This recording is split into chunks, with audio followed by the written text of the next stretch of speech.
morning guys, it's me Federica Tigpo. For now, we going to do some activity in chapter 1 about Packet Tracer. So let's go for now.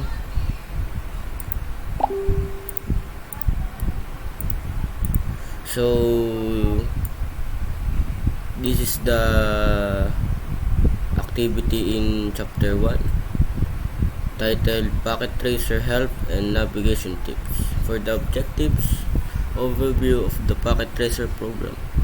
Background: Packet Tracer is a fun, take-home, flexible software program which will help you to your Cisco Certified Network Associate or CCNA studies. Packet Tracer allows you to experiment with the network behavior, build network models, and ask what-if questions. In this activity, you will explore a relatively complex network that highlights a few of Packet Tracer features. While doing so, you will learn how to access help and the tutorials. You will learn how to switch between various modes and workspaces. You may need to adjust the window size of Packet Tracer to see the full network. If necessary, you can use the zoom and in and out tools to adjust the size of the Packet Tracer window. Note: it is not important that you understand everything you see. To do in this activity, feel free to explore the network on your own. If you wish to proceed more systematically, follow the steps and answer the questions to the best of your ability. So for the step 1, access the Packet Tracer help pages, tutorial videos, and online resources. Access the Packet Tracer help pages in two ways. So there are two ways. First, click the question mark icon in the top right hand corner of the menu toolbar.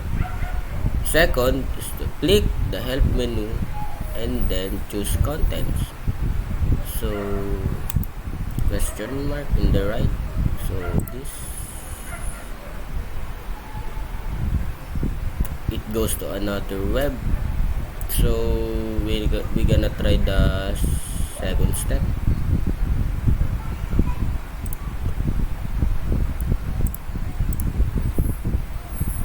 Click help menu. So this and choose contents. So it is the same process to help in this activity. So we are going to the next. So access the Packet Tracer tutorial videos by clicking help. These videos are visual demonstration of the information found in the help pages and the various aspects of the Packet Tracer software program. Before proceeding with this activity, you should gain some familiarity with the Packet Tracer interface and simulation mode. So first, view the interface overview video in the getting started section of tutorials. Second, view the simulation environment video in the real-time and simulation mode section of tutorials. So we're gonna go to the web. So interface overview, so we're gonna click this. So in this picture, these are the presented following interface in the Packet Tracer. So we got the file edit option, view tools, extension, and help.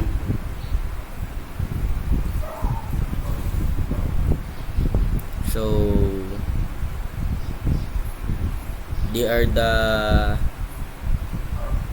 The initial interface contains 10 components. So the menu bar, main toolbar, common tools bar, logical physical workspace, and navigation bar, workspace, real-time simulation bar, network component box, device type, selection box, device specific selection box, user created packet window. So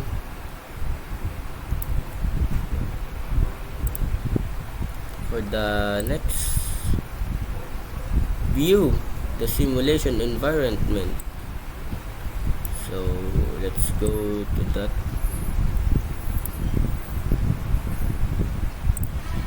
So this is the simulation.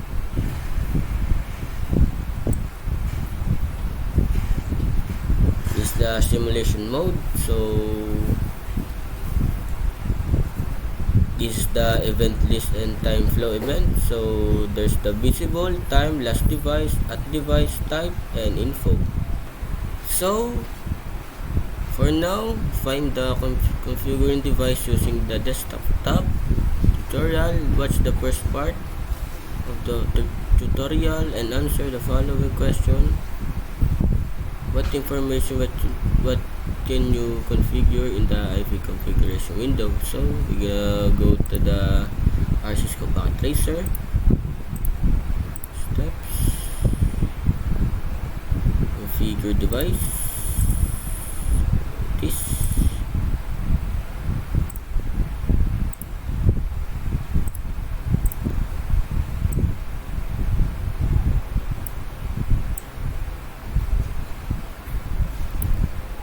So there's the display name, interface, gateways, DNS, IPv4, DHCP or static.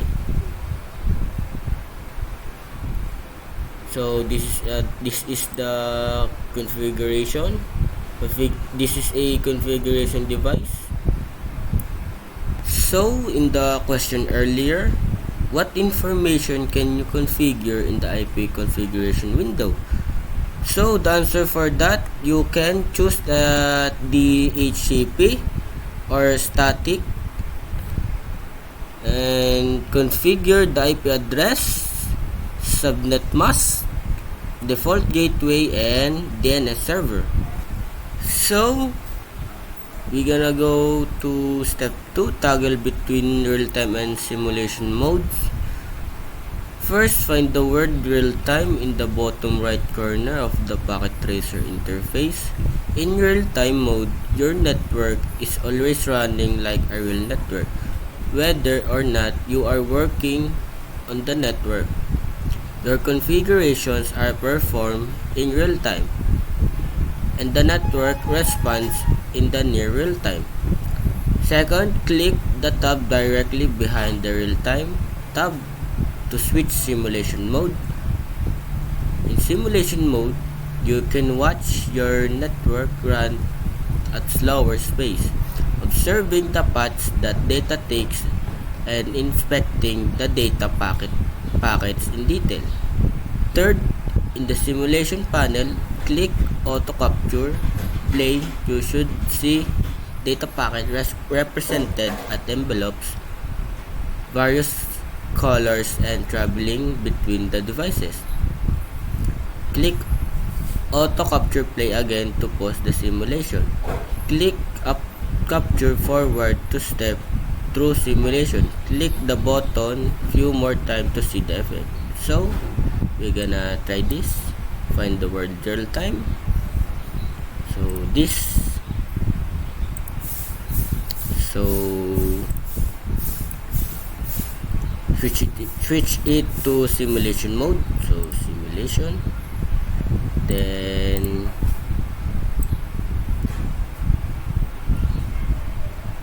auto capture play. So we're gonna play. So these are the effects that we may see if we click autoplay in the simulation mode. There are some message, then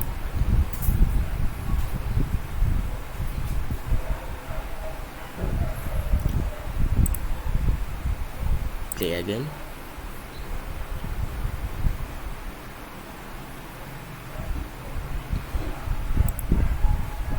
So there are some messages. Look at this in the right part of the topology.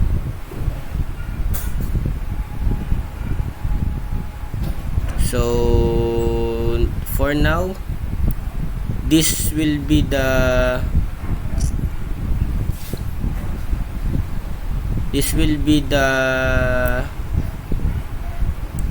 answer will if we click autoplay in the simulation mode. If in the it will be this will be the show of the simulation mode. So we're gonna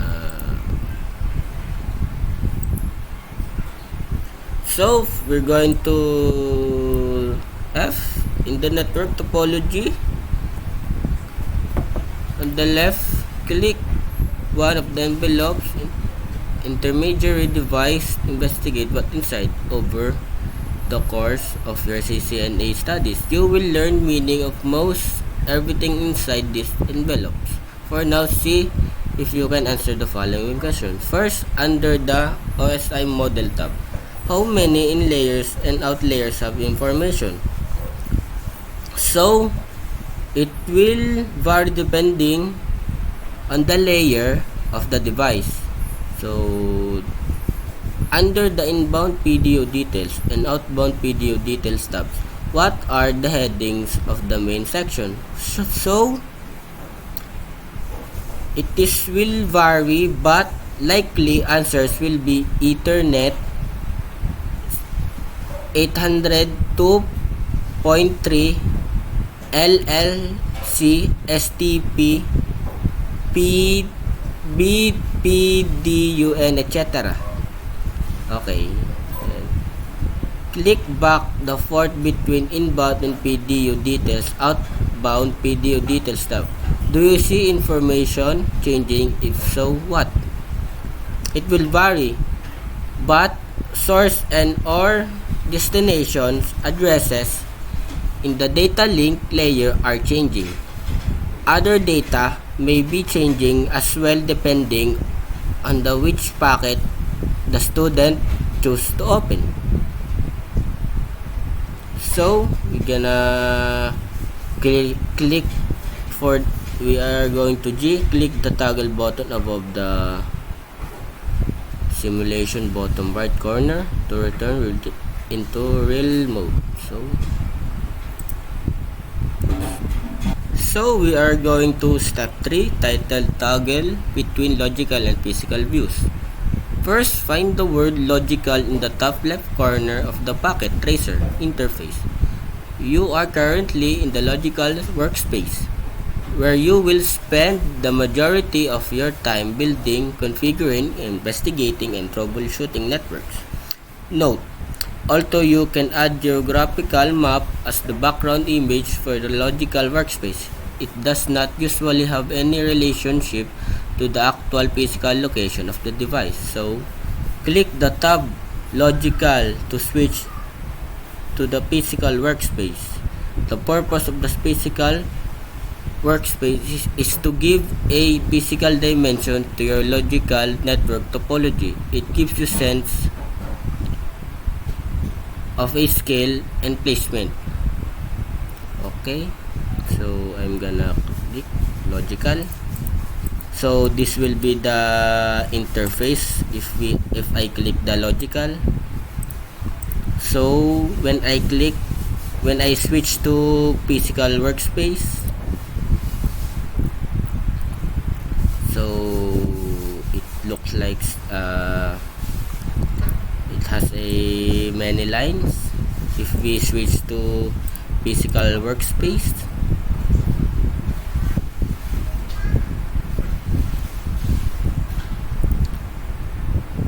during your CCNA studies, you will use this workspace on occasions. For now, just know that that it is available for you to use. To learn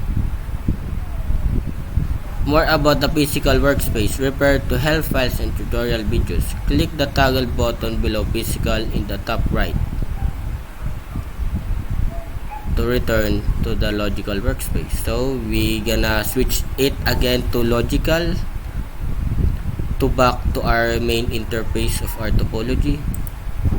So that's all for now. In the chapter 1, this will be the first gateway to explore the Cisco Packet Tracer. So don't forget to subscribe.